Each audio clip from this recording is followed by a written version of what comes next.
وَتَرَى الظَّالِمِينَ مُشْفِقِينَ مِمَّا كَسَبُوا، تم دیکھو گے قیامت والے دن ظالموں کو کہ وہ ڈر رہے ہوں گے اپنے کرتوتوں کے سبب جو دنیا میں انہوں نے کمائے تھے. یہ دنیا میں بھی یعنی جو لوگ برے اعمال کرتے ہیں جب ان کی عدالت میں پکڑ آتی ہے تو وہ اندر سے ضمیر ان کو خود ملامت کر رہا ہوتا ہے کہ اب تو مارے گئے، اب پکڑ کے سوا کوئی چارہ نہیں. اور پھر اللہ کی عدالت جہاں کوئی چھڑوا نہیں سکتا، کسی کی دھو زبردستی نہیں ہے، کوئی جھوٹی گواہی قبول نہیں ہو سکتی، کوئی سفارش قبول نہیں ہو سکتی.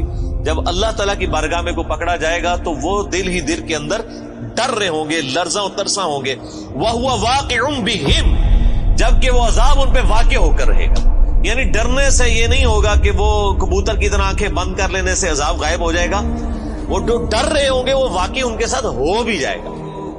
دنیا میں تو اکثر اوقات انسان مختلف خدشات یعنی سوچتا ہے، بعض اوقات ہو بھی جاتے ہیں، بعض اوقات نہیں بھی ہوتے ہیں. لیکن آخرت کے بارے میں کوئی یہ نہ سمجھے کہ جس طرح دنیا میں اللہ نے چھوٹ دے دی تھی، پکڑ نہیں فرمائی تھی، آخرت میں بھی اس طریقے سے ڈھیل مل جائے گی. نہیں، آخرت کے دن تو اللہ تعالیٰ نے اپنا نام ہی رکھا ہے، لمن الملک اليوم، آج کے دن کس کی بادشاہت ہے؟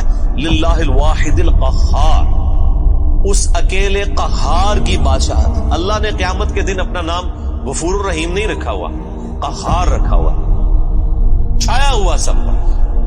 اور ظاہر حقیقت ہے کہ ہزاروں سال کی انسانی تاریخ میں اللہ تعالیٰ نے صبر فرمایا ہے.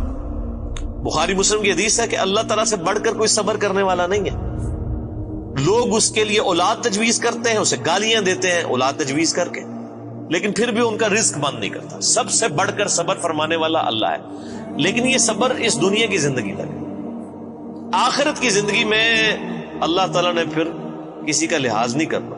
حق کا وہ تو پھر واضح آ گیا، وَمَن يَعْمَلْ مِثْقَالَ ذَرَّةٍ خَيْرًا يَرَهُ وَمَن يَعْمَلْ مِثْقَالَ ذَرَّةٍ شَرًّا يَرَهُ. جس نے ذرے کے برابر بھی نیکی کی ہوگی وہ بھی پیش کر دی جائے گی، اس کے سامنے رکھ دی جائے گی.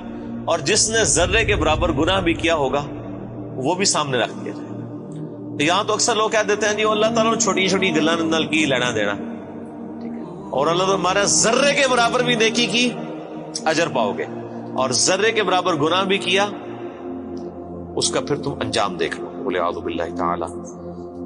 اللہم اجرنا من النار، اللہم اجرنا من النار، اللہم اجرنا من النار. اللہم من احییتہ منا فاحیہ علی الاسلام ومن توفیتہ منا فتوفہ علی الایمان. بس وہی بات ہے کہ جی عقل نہ ہوئے تھے موجہ ہی موجہ، عقل ہوئے تھے سوچے ہی سوچے. جسے عقل نہیں ہے اسے نہیں پتا کہ اللہ تعالیٰ کتنا ڈاڈا ہے. یہاں ہم جب کسی کو وعیدیں سناتے ہیں وہ کہتے ہیں وہ جی کوئی رحمت کی بات کریں، یعنی اللہ تعالیٰ تو سراپا رحمت ہے. یعنی وہ یہ بتانا چاہتے ہیں کہ اللہ تعالیٰ تو چاہتا ہے کہ لوگ گناہ کریں اور بس بغاوت پہ اترے رہے پھر بھی ان کو معاف کر دیں. یہ اتنا آسان معاملہ ہوتا تو پھر نبیوں کو نہ بھیجا جاتا، کتابیں نہ نازل فرمائی جاتی. جس کو یہ معاملہ پتا ہے اس کے لیے تو پھر زندگی گزارنی مشکل ہو جاتی ہے. والذین آمنوا وعملوا الصالحات، وہ لوگ جنہوں نے ایمان قبول کیا اور نیک اعمال اختیار کیے. صرف ایمان نہیں قبول کیا بلکہ نیک اعمال میں استقامت اختیار کی. فی روضات الجنات، وہ جنت کے باغوں میں ہوں گے. لہم ما یشاءون عند ربہم، وہاں ان کے رب کے پاس ان کے لیے ہر وہ چیز ہوگی جو وہ خواہش کریں گے. ذالک هو الفضل الکبیر، یہ ہے سب سے بڑا فضل. یعنی لوگ سمجھتے ہیں کہ دنیا میں اعلیٰ منصب حاصل ہو جانا، یا پچھلے دنوں الیکشن ہوئے تو لوگ سمجھ رہے تھے شاید پرائم منسٹر بن جانا کوئی بہت بڑا عہدہ ہے، دنیا میں بہت زیادہ دولت کما لینا کوئی بہت بڑا عہدہ ہے. اللہ تعالیٰ ہمارا ذالک هو الفضل الکبیر، اصل میں اللہ کا فضل اس پہ ہے جس نے ہمیشہ کی کامیابی حاصل کر.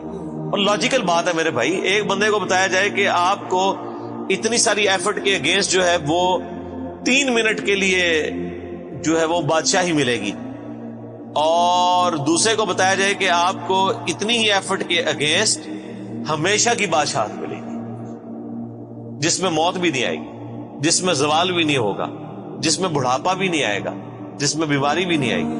تو کون سا بیوقوف آدمی ہے جو یہ 3 منٹ کی، اور یہ 3 منٹ کی زندگی آخرت کے مقابلے پہ، آخرت کا جو ایک دن ہے وہ 50,000 سال کا دن ہے. قرآن حکیم میں آیا سورۃ الحاقہ میں.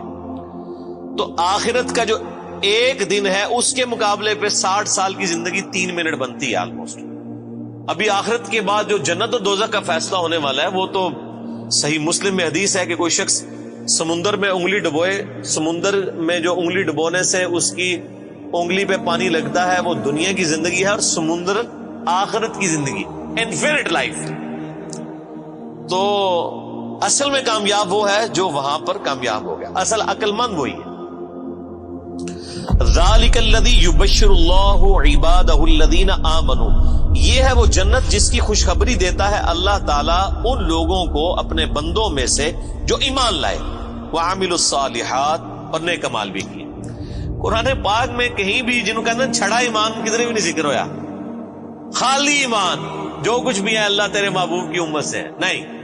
ہمیشہ اب یہ حالانکہ وعملوا الصالحات اسی سے پچھلی آیت میں ریپیٹ ہو چکا تھا, لیکن پھر کہا کہ یہ بشارت ہے, یہ نہیں وہم نکالا ہے, کسی کو خدشہ بھی نہ ہو کہ صرف ایمان کی بات کی تو کہہ جی کلمہ تو پڑھا ایک نہ ایک دن تو جنت ہی چلی جانا. ٹھیک ہے نا جی, وہ تو صحیح بخاری کی حدیث ہے, میری پوری امت جنت میں جائے گی سوائے اس کے کہ جس نے خود ہی جنت میں جانے سے انکار کر دیا. تو صحابہ نے پوچھا یا رسول اللہ کس نے انکار کیا؟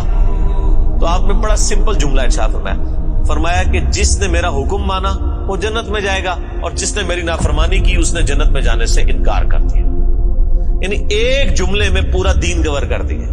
یہاں پہ لوگ کہتے ہیں او جی وہ جناب اور داڑھی کی اسلام دے نہیں ہے نا جی, اور صرف نمازیں ہی تو اسلام نہیں ہے نا. تو کون کہہ رہا ہے کہ صرف داڑھی اور نمازوں میں اسلام ہے؟ لیکن اسلام میں تو یہ ساری چیزیں موجود ہیں.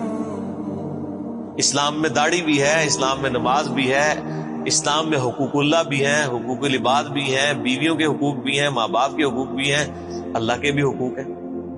تو یہ ساری کی ساری ٹوٹل پیکج مل کے جو ہے وہ اسلام ہے نا. ادخلوا فی السلم کافہ, اے ایمان والو اسلام میں پورے کے پورے داخل.